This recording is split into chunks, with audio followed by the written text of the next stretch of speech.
बंदत नित्य छैल छवि श्याम। हरिति अक्षर बीज ऋषि वंशी शक्ति सुवंश। नख सिख सुंदर ध्यान धरो जय जय श्री हरिवंश। विगत दिनों से श्री प्रबोधानंद सरस्वती कृत वृंदावन महिमामृत या वृंदावन शतक, तो द्वितीय शतक में आज 48वें श्लोक से चर्चा करते हैं। कदा कनक चंपकाद्युते विनिंदते वरम वरम। नव किशोर योर द्वयमगाधु भावम मिथा। पुरः स्फुरतु मन मथ क्षुभित मूर्ति वृंदाटवीं। ममादिवसतो महासरस दिव्य चक्षुर्युजः। यद्यपि मैं श्री वृंदावन में अवचल रूप से निवास कर रहा हूँ, ऐसा श्री प्रबोधानंद जी कह रहे हैं, तथा मैंने प्रेम रस से अत्यधिक भरी हुई दिव्य दृष्टि का संयोग भी प्राप्त कर लिया है। तथापि ऐसा कब होगा जबकि मेरे समक्ष मेरी आंखों के सामने स्वर्ण अथवा चंपक के फूलों की पीली आभा एवं अति श्रेष्ठ नील कमल की कांति को विनिंदित करने वाले नित्य नव किशोर वय से सदा संपन्न रहने वाले नित्य नव दूल्हा एवं नित्य नव दुल्हनी के रूप में प्रत्यक्ष होने वाले अद्वय युगल श्री श्यामा श्याम को एक दूसरे के प्रति अपरिमित अनुराग के भाव से भरी हुई एवं प्रेममय काम से संतप्त हुई विमोहित हुए दोनों की सम्मिलित मूर्ति प्रत्यक्ष रूप में दिखाई पड़ेगी। प्रेमानंदो ज्वल रसमय ज्योतिरेकार्णवान्तास् तादात्मये निस्फुरतु बहुधाश्चर्यो वृंदावनं मे। कुंजे कुंजे मधुर मधुरम तन्नखेलत किशोरा। द्वंद्वं गौरा सितरुचि मनस्तद रसार्य क्रियान्मे। श्री वृंदावन विविध प्रकार के आश्चर्यों से भरा हुआ है। उसके भीतर अद्वय युगल श्री श्यामा श्याम के पारस्परिक प्रगाढ़ प्रेम का एक दूसरे की प्रीति प्रगाढ़ प्रीति का चमत्कार पूर्ण आनंद जो अत्यंत रसमय है, रसानुभूति कराने वाला है कि समुद्र के समान विस्तृत विशाल ज्योति सर्वत्र फैली हुई है। मेरी हार्दिक अभिलाषा है कि वही ज्योति मेरे हृदय में भी स्फुरित हो, हृदय को भी प्रकाशित कर दे। यहाँ पर स्थित कुंजों निकुंजों एवं निवृत्त निकुंजों में नित्य नव किशोर वय से संपन्न अद्वय युगल श्री श्यामा श्याम तो सदैव नित्य विहार पारायण बने रहकर रसानुभूति प्राप्त करते ही हैं। समस्त सखी पर करके हृदय को भी संतुष्ट एवं परम शीतलता प्रदान कर परपुष्ट किया करते हैं।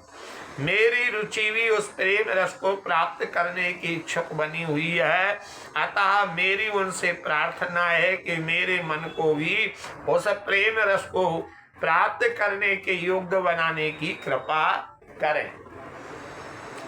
दवेष्टे यास्तेष्टे दति कुकृति निष्ठा कुविषये सकृतो वृन्दाटाभ्यास्त्रणकमपि वन्देत सुकृति। सा तत् प्राणस्योच्छृङ्खल निखिल शक्तै करुणया ध्रुवं देहास्यान्ते हरिपद्मलाभ्यास्य लभते। यदि कोई पुण्यात्मा वृंदावन से बाहर किसी अन्यत्र स्थान पर रहते हुए तथा कुविषयों में कुकृत्यों को करते हुए भी श्री वृंदावन के तिनकों की एक बार भी वंदना करता है तो उसके मरने के बाद निश्चय ही प्राणों की डोर को खींचने वाले अखिल शक्ति संपन्न परमात्मा परम नियंता विना नियामक श्री हरि उस पर अपने अहेतु की कृपा की वर्षा करते हुए उसे अपने कमल जैसे श्री चरणों की सेवा की अलभ्य लाभ से लाभान्वित करने में किसी प्रकार की कोई रुकावट का अनुभव नहीं करते हैं, अर्थात अपने श्री चरणों का आश्रय प्रदान करने में किसी प्रकार की कोई देरी नहीं करते हैं। सेवक वाणी में जब राधिका श्याम प्रसन्न भई तव नेत समीप जु खेच लाई अब यामी मिलानी मिले न कछु है। तो वही बात यहाँ कह रहे हैं, कुबेराणाम कोटिरे हसती धन संपत्ति भी रहो तिरस्कुर्यादो वैर नपि स्वर्गुरुन् बोधि वै अशौच स्त्री पुत्रादिभिर समय ईलयो हरिरसाद छुक प्रहलादाद्यै रति कृदेहि वृंदावन बने। वह व्यक्ति जिसकी वृंदावन में अगाध प्रीति हो गई है वह स्वयं को प्राप्त धन संपत्ति के समक्ष करोड़ों कुबेरों जैसी धन संपत्ति प्राप्त करने वालों का उपहास करता है, क्योंकि ये वृंदावन संपत्ति से बड़ी थोड़ी हो सकती है। वह स्वयं को प्राप्त बुद्धि वैभव के समक्ष गुरुओं में श्रेष्ठ देवताओं के गुरु बृहस्पति को भी तिरस्कार के योग्य समझा करता है, क्योंकि उसकी निष्ठा तो एकमात्र वृंदावन में ही रहती है। वह अपनी स्त्री पुत्र एवं आत्मीय जनों के विषय में किसी प्रकार का कोई चिंतन नहीं करता है। वह स्वयं को प्राप्त प्रेम रस के समक्ष श्री हरि के रस में लीन सुखदेव प्रहलाद आदि भक्तों को प्राप्त भगवत रस को बराबरी की प्रशंसा के योग्य नहीं समझता है। श्री हरिवंश महाप्रभु जी राधा सुधा नदी में कहते हैं, शोकादया किम तथा परम तुम राधिका पद रसे मनो मज्जतु। प्रबोधानंद जी कह रहे हैं, त्वा त्वा सर्वान ग्रह द्वार सकल गुणालंकृत स्त्री सुतादी और सर्वत्रात्यंत सम्मान मथो महता सतकुलाचार धर्मान माता पित्रोर गुरुणामपि जनहि मनाग्रहिको मिलात्मा यो याया देव वृंदावनमय अखिल स्तूयते धन्य धन्या। जो व्यक्ति अपने घर अपनी धन संपत्ति सभी प्रकार के गुणों से युक्त अर्थात सर्वगुण संपन्न अपनी स्त्री एवं अपने पुत्र आदि इन सभी को छोड़कर सभी स्थानों पर प्राप्त अनेक अनेक सम्मानों के बोझ अभिमान एवं उच्च सतकुलों के आचार्यों एवं धर्मों को तिलांजलि देकर माता पिता एवं गुरुजनों के रोकने के प्रयासों के लिए थोड़ा सा भी कोमल चित्त न होकर वृंदावन जाने के लिए दृढ़ संकल्प है, उस व्यक्ति की सभी लोग प्रशंसा करते हैं। वह व्यक्ति धन्याति धन्य है। नो श्रृण्वन नैव ग्रहिणा सकल तनुभृता क्वापि दोषं गुणं वा वृंदावनस्थो सत्वान्यखिलो गुरुधिया सन्नमन दंड पातई त्यक्ता शेषाभिमानो निरवधि परमा किंचन कृष्ण राधा और प्रेमानंदाश्रुमुच्चन निवसति सौक्रति कोपि वृंदावनांता। सभी शरीरधारी प्राणियों के गुणों एवं दोषों को ना तो कभी सुनना ही चाहिए और कभी उन्हें ग्रहण करना चाहिए। श्री वृंदावन में स्थायी रूप से निवास करने वाले रसिक जनों में गुरु बुद्धि रखते हुए उन्हें अत्यंत श्रद्धा पूर्वक दंडवत प्रणाम करना चाहिए।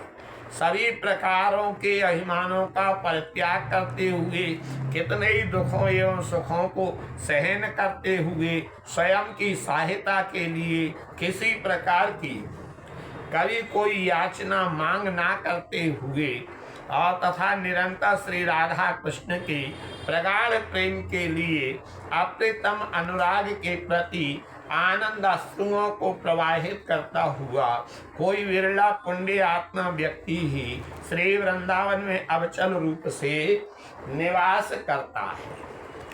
कंदर्तार्तस्वरेण क्षितिषु परिलुठन असन्यमना प्राणबन्धुर् कुर्वन् दन्ते तृणानि याद धनुकरुणात्र दृष्टये काकुकोटि तिष्ठन्ये कान्ति वृंदा विपिन तरुलते श्वये पालौ कपोलं न्यास्याश्रणुयेव मुञ्चन्नयति दिन निशाम कोपि धन्योति धन्या। जो कोई श्री वृंदावन में आने के पश्चात दिन रात रो रो कर अपने पूर्व जीवन के लिए दर्द भरी आवाज से श्री वृंदावन की रज में अपने शरीर को लोटपोट करता रहता है, रसिक जनों के श्री चरणों में दंडवत प्रणाम कर अपने शीश को झुकाकर उन्हें नमन करते हुए तथा दांतों में तृण धारण कर उनसे स्वयं के ऊपर अपनी कृपा दृष्टि प्राप्त करने की याचना करते हुए अनेक शाह दीनता पूर्ण निवेदन करता रहता है तथा वृंदावन के वृक्षों के नीचे एकांत में अपना आसन लगाकर अपने दोनों हाथों को कपोल प्रांतों के ऊपर रखकर एवं अपने दोनों नेत्रों से आंसुओं की धारा प्रवाहित करता रहता है। वह व्यक्ति श्री वृंदावन रस का अनन्य रसिक तथा अतिशय धन्याति धन्य है। मोचन शोकाश्रुधारा सततम रुचिमान ग्रास मात्रा गृहेपि क्षिपतो